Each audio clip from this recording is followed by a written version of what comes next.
episode of Meet the Manatees. Last week I actually discussed mammals and what characteristics manatees have that make them mammals. And today I'm going to be talking about manatee diet and what they eat.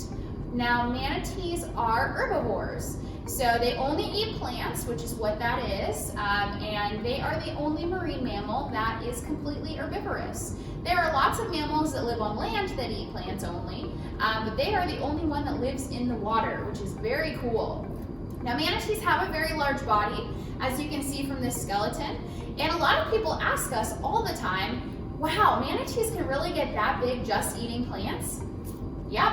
They can, and they do, because they're eating anywhere from 10 to 15% of their body weight in food when they're here, and then out in the wild they can eat anywhere from 8 to 25% of their body weight in food.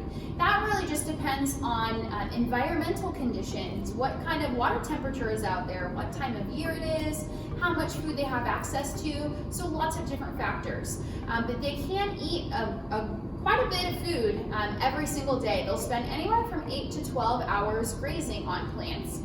Now, manatees have adapted some characteristics that help them to eat plants, and that is necessary because plants can be pretty abrasive. And that just means that plants can wear down their teeth very quickly. So for manatees, they have a hard palate on the top and the bottom of their mouth. They have a hard palate right here, and they also have another hard palate right here. So when you see them from their face, it kind of looks like they have little gums. Those are their hard palates, and they're actually used to grind their food really, really well before it even reaches their teeth. Now, when their food makes it back to their teeth, then their teeth will continue breaking down those plants before they go into their digestive system. Now, their teeth are very similar to ours. We have molars in the back, and manatees have molars. Those flat teeth will help them to grind down their plants. They don't really need sharp teeth because sharp teeth are used to eat meat, and manatees don't eat meat. So their molars work just fine for them to break down their plants. Now, their teeth are so cool. I think they're the coolest teeth of any animal. They are called marching molars. Now, their teeth will come in the back. So if they need a new tooth to come in, it will come in vertically. So just like all of our teeth come in vertically, just like this, from bottom to top. Theirs will come in initially like that, and then they'll march forward horizontally like a little conveyor belt, pushing the rest of their teeth forward as they're moving. Their teeth will move about 1 millimeter every month. So in about 7 years, their old rotten teeth will fall out the front.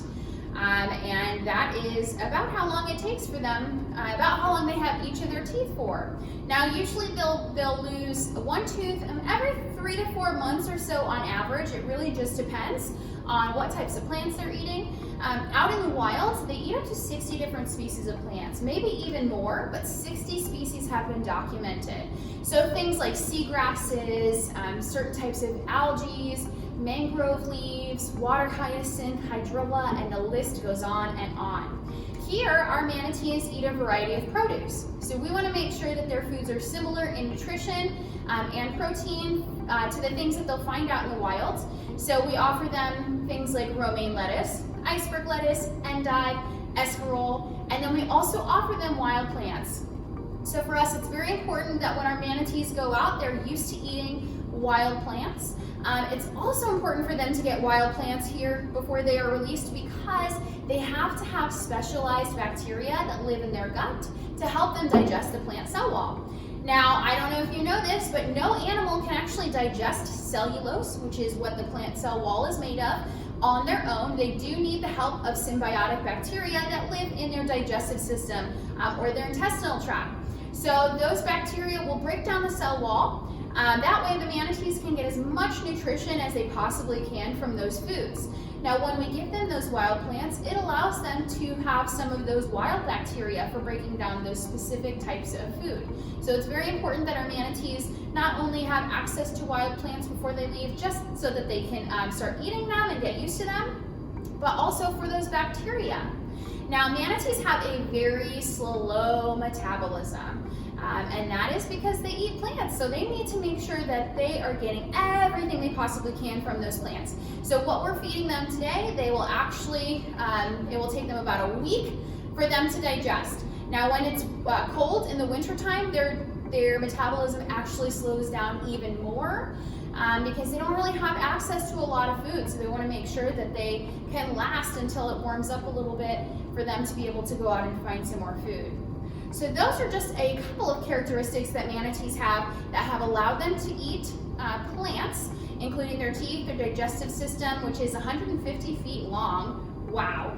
And then also those bacteria that live in their intestines. If you have any questions, comments, or even suggestions of things you'd like to learn about, please leave it in the comment box below, and I hope you have a great day. Bye!